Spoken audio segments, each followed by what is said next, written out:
Hello friends, ഇന്ന് അവിയലാണ്. സാമ്പാറിൻ്റെ കഷ്ണത്തിൽ നിന്ന് എടുത്ത കഷ്ണങ്ങൾ വെച്ചൊരു തട്ടിക്കൂട്ട് അവിയലാണ്. എന്നാലും ടേസ്റ്റിയാണ്.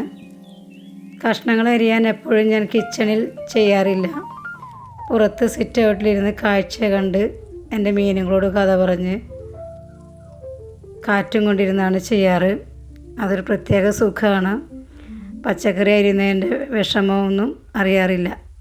മുറ്റത്ത് മാവുണ്ട്, സപ്പോട്ട മരമുണ്ട്, നിറയെ ചെടികളുണ്ട്, പിന്നെ കിളികളുണ്ട്. എല്ലാം കൂടി ഒരു വൈബാണ്, സുഖമാണ്. ഇതാണ് നമ്മുടെ കഷ്ണങ്ങൾ. ഒരു പടവല കഷ്ണം, ക്യാരറ്റ്, മത്തങ്ങ, കുമ്പളങ്ങ, വെള്ളരി, ഗോവയ്ക്ക, അച്ചിങ്ങ, ഒരു പടച്ചിക്കായ. 4 പേർക്ക് ഒരു നേരം കഴിക്കാവുന്ന അവിയൽ ധാരാളം ഇതുകൊണ്ട് ഉണ്ടാക്കാം.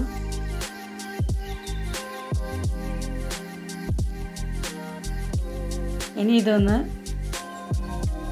ചെറുതായി അരിഞ്ഞെടുക്കണം. ഈ സമയത്ത് ആമ്പലും ഫഹദും വരുന്നതാണ്. ഇന്നെന്തോ കണ്ടില്ല, അപ്പുറത്ത് എവിടെയാണ്, കാണാനില്ല.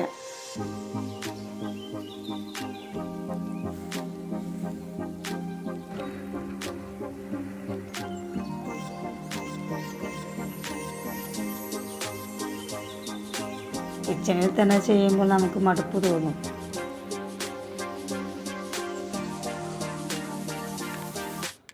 എന്തോ ഒറ്റയ്ക്ക് എനിക്ക് ഇഷ്ടമല്ല കിച്ചണിൽ. ഇങ്ങനെയാണ് ഞാൻ ചെയ്യാറ് പതിവ് ആയിട്ട്. ഒറ്റയ്ക്ക് കഴിക്കുമ്പോൾ, ഭക്ഷണം കഴിക്കുമ്പോഴും ഇങ്ങനെ തന്നെയാണ്. പുറത്ത് വന്നിരുന്ന് കഴിക്കും.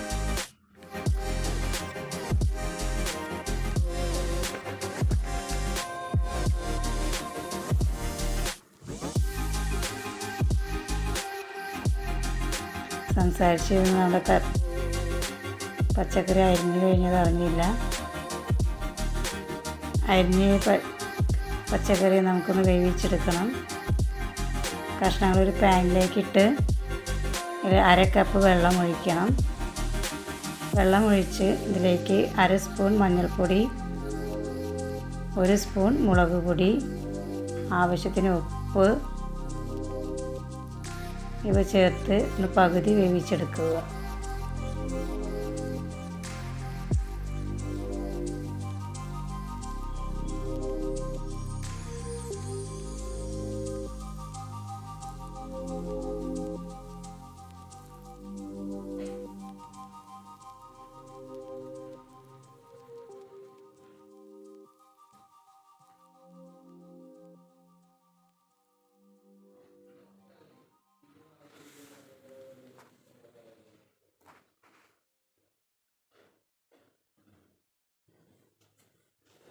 ഇനി ഇതിലേക്കുള്ള അരപ്പ് തയ്യാറാക്കാം.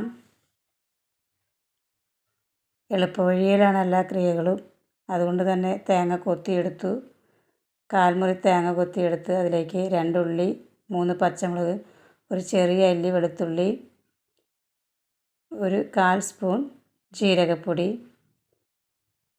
2 സ്പൂൺ പുളിയില്ലാത്ത തൈര്, അധികം പുളിയില്ലാത്ത തൈര് ചേർത്തൊന്ന് ചതച്ചെടുത്തു. ഇനി നമ്മുടെ അവിയലിൻ്റെ വെന്ത കൂട്ടത്തിലേക്ക് ഇതിട്ട് നന്നായി ഒന്ന് ഇളക്കി യോജിപ്പിക്കുക.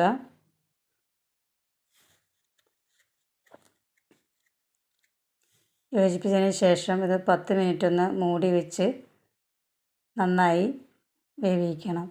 അപ്പോൾ നമ്മൾ അരപ്പെല്ലാം കഷ്ണങ്ങളിലേക്ക് പിടിച്ച് നല്ല ടേസ്റ്റ് ഉണ്ടാകും. ഇതൊന്ന് തുറന്ന് ഇതിലേക്ക് ഒരു നുള്ള് ഉലുവ പൊടിച്ചത് ചേർക്കുക. കറിവേപ്പില, പച്ച വെളിച്ചെണ്ണ എന്നിവ ചേർത്ത് ഒന്ന് ഇളക്കി അല്പസമയം ഒന്ന് മൂടി വയ്ക്കണം. ഇപ്പോൾ നമ്മുടെ സ്വാദിഷ്ടമായ അവിയൽ ഇവിടെ തയ്യാറാണ്.